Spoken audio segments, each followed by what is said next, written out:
Hello, welcome back to Your Sovereign Soul. It is good to see you here.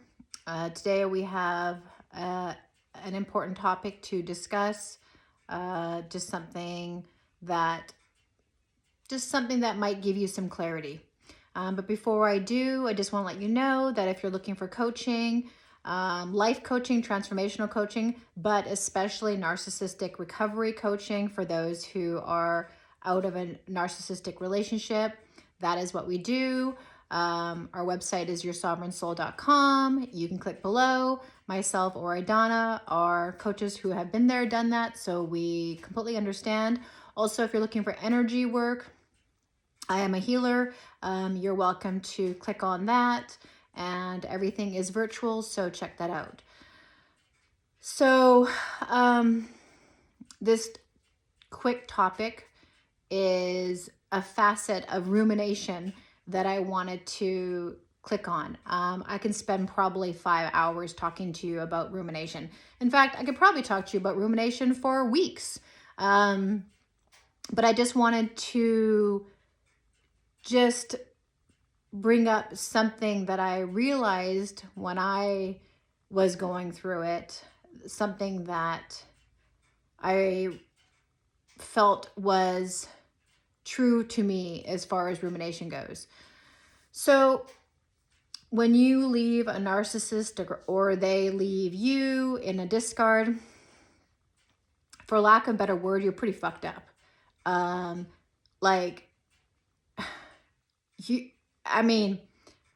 will say most people, after being left from a narcissist or you leave a narcissist, it is like pulling yourself away from a spider's web and you just can barely move forward. The pull on you is so great. It's almost like there's not enough words in the English language to describe the heartbreak, the despair, the confusion, the shock, the rejection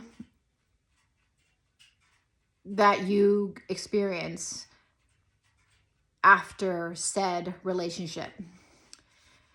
And there's many reasons why you experience this. The trauma bond, cognitive dissonance, all these things. But there's also something that you experiencing it. Let me try to explain this better. When you are leaving a narcissistic relationship, I think what holds the trauma or the rumination for so long is the sheer shock of being played by someone that is supposed to be your best friend. This is your lover. You woke up every morning next to them. You went to bed next to them.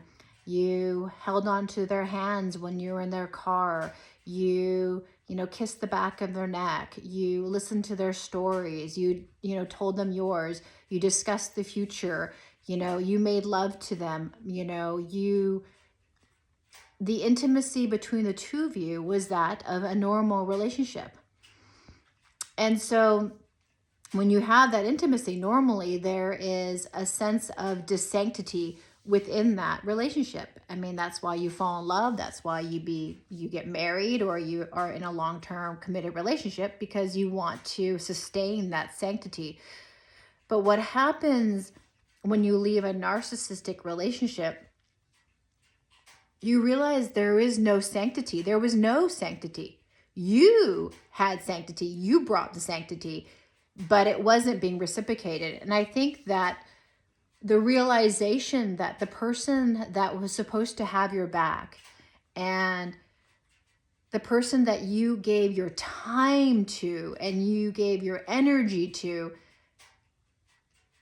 could do you so dirty with manipulation, with lies, with deceit, with cheating, that the shock just blows you away. That a human being, and we will call them that for lack of a better word, could do that to someone that they apparently were very much in love with. And so I think part of rumination is trying to find the clarity or understanding for something that does not make any sense. And I know we say, well, it's because they're a narcissist and this is what they do. But it's hard for us to grasp, despite the label of narcissist, how someone could still do that. Yes, you understand the reasoning for it and what the mental personality disorder is, but still your brain doesn't have, and I know for me, does not have the almost wherewithal to know where to place that understanding, because it's not normal to have to experience something like that. Because if it was just like a normal relationship, you leave, you communicate, there is a sort of a letting go, and you go through a short period of time where it's like, oh, you mourn it, but you're kind of able to get on with life. But with a narcissistic relationship, leaving it is like you are carrying backpacks full of demonic bricks in your back, and you can't let them go, and you don't know how to, and you are praying to God to help you let go of this energetic load, which you feel it in your soul and you feel it in your body. And it's because, like I said, along with cognitive dissonance, which is similar to this, trying to make sense of it in your mind, I think it's also the sheer shock that you were, like I said, played by someone that you fucking loved. And they played you dirty. That they can just profess their love for you one day and their devotion, to then literally the next day basically to say to you, peace out.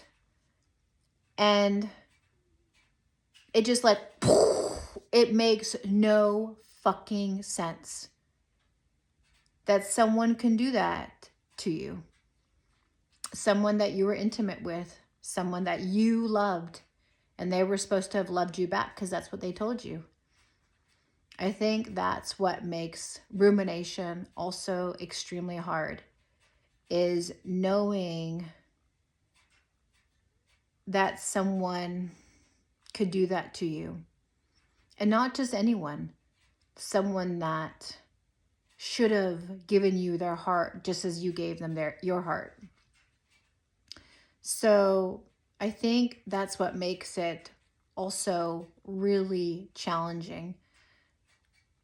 Because as normal human beings, or us empaths, don't know where to place it. There is nothing in our body and our soul that we can leave that shock. We can't. We're basically just on our own, standing in a building that is aflame, and we don't know where the exit is. And we are looking and we can't find it. And all we know is that we feel like we're burning alive. That is not normal.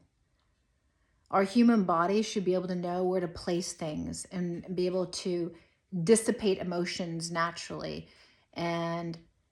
But this rumination can last a long, long time because it is not normal.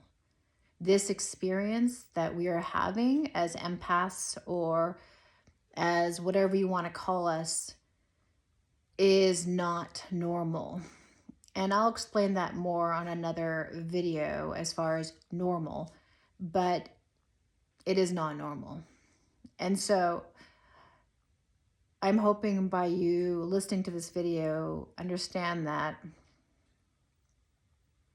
like, I get you, and give yourself grace, because you are having to figure out how to cope from something that your soul does not have a template to be able to get out of. And so you have to really dig deep into your spirit to get through this. And a lot of times that's through time. So anyway, I hope that this helps you a little bit, maybe a little bit of clarity, and hopefully a little bit of grace for yourself, knowing that what you're experiencing, A, we all go through it. B, no, it is not normal. I don't care who tells you this is just normal thing that you experience with these types of cluster B personalities or whatever they're called. If you have not experienced it, you cannot say. Having experienced it, it is not normal. It is not normal. I have left long-term relationships and never have I experienced this before. This is unlike anything I have ever experienced. It is, I mean, almost supernatural. Yeah. So anyway, if you like someone to give you just a soundboard to listen to what you're going through, we are here. In the meantime, take it easy, one day at a time, and know that you've got this. Okay, peace out, much love.